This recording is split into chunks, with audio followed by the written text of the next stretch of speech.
Hi, all. Welcome to Letters from My Attic, a place where this aging human tries to shake the dust and cobwebs off some ideas and present them in what is hopefully a coherent fashion. Today I'm going to talk a little bit about Christmas, or specifically some ways of looking at Christmas. I have to be honest that the inspiration for this topic comes from years and years of seeing these put the Christ in Christmas, the war on Christmas kind of posts. So I wanted to provide some perspective on that, and that will definitely color what I'm saying. That said, I'm going to make an observation that here in 2020, I have not seen many of those posts. In fact, I've probably seen more posts that rebut those.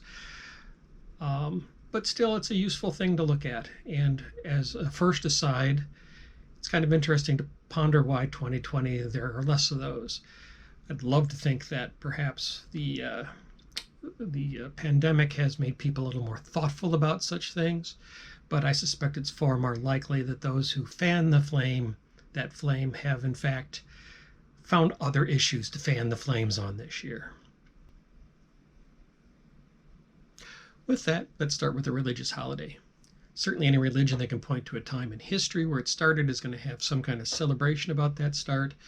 For Christianity, that's going to probably include a lot of services, candlelight, Christmas Eve services, singing of sacred songs, a variety of practices, the storytelling of the story.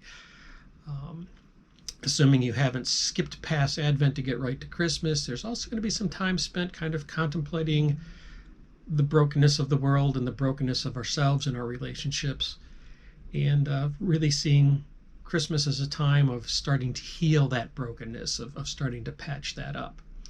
I have to be honest, when people talk about the war on Christmas or putting the Christ back in Christmas, I don't see how anything anybody can do can harm this aspect of Christmas. This is either your religion or it isn't. The next aspect I'm going to say is a very personal part of Christmas. It's that thing that you get out of it, and that may come out of a lot of the religious practices, but it may also come from maybe you put up a spectacular set of Christmas light decorations and you really like doing that. It gives you a sense of accomplishment and it really puts you in the mood and the spirit. Maybe you're like me and you really love music, and your house is going to be filled with Christmas music throughout that time of year, and maybe even some years my yard might be filled with some of that music, although I try to respect what my neighbors want. It can be hard to separate some of these things because some of these things are going to fit with some later aspects I talk about. But the point is that one part of the Christmas holiday is very personal, very contemplative, very much about you and the things you think and do. And certainly, as I mentioned in the religious part where I talk about contemplating that which is broken and that which is healing, that's a personal journey to take a look at what is broken in your life and what you can start to do to heal that. Another aspect of Christmas is the family holiday. By family, I'm going to include close friends. I've been known to say that the only time families get together is weddings and funerals, and I prefer the weddings. But the truth is there's a third time, and that's this holiday, Christmas. We get together with our families and friends, we probably share a meal, we tell all the old tales, we share some new tales, we bring everybody up to speed. And we see people we maybe haven't seen all year. And of course, this is usually where the gift giving comes in. We give gifts to our friends and family, we receive gifts. We can have a whole conversation about gift giving and what that means and what that does, but this is where that fits. It's not part of the religious holiday, it's part of this holiday. The Christmas version of the holiday also undergoes change. It's slow change.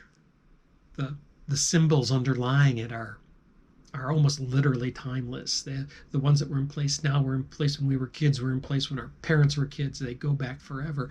But our understanding of those symbols has changed over time as our communities changed, as new people move in and bring new stories and new rituals, and deepens our understanding of those symbols. Once upon a time, you could say Merry Christmas and think nothing of it. But today, you're more likely to say Happy Holidays. I hate to say you are more likely to say Happy Holidays. This was probably led by the businesses who, after all, don't want to hurt customer goodwill. So by saying Happy Holidays, they were more inclusive, they were less likely to offend, and the customer was more likely, therefore, to come back.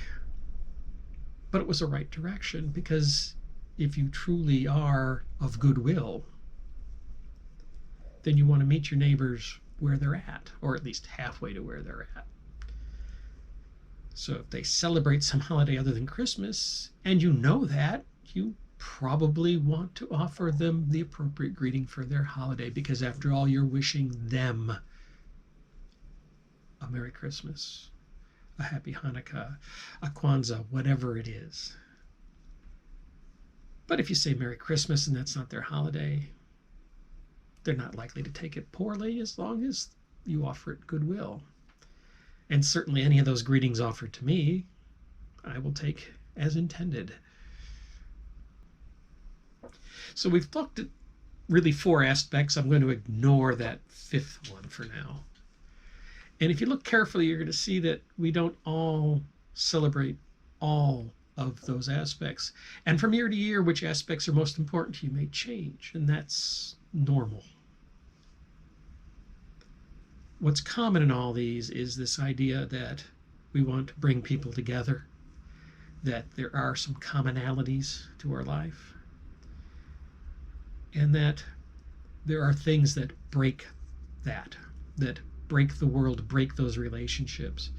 And ultimately what this holiday is about bringing those relationships back into being, about fixing the broken relationships, about having hope that we can fix those relationships, about taking first steps to fix the brokenness.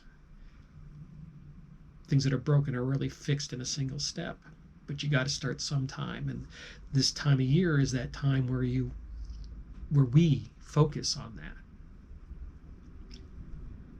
So I hope that in this season you get a chance to take some steps to fix some relationships, to fix some brokenness, to maybe have some others reach out to you and attempt to fix some brokenness. May you have a Merry Christmas and a Happy New Year.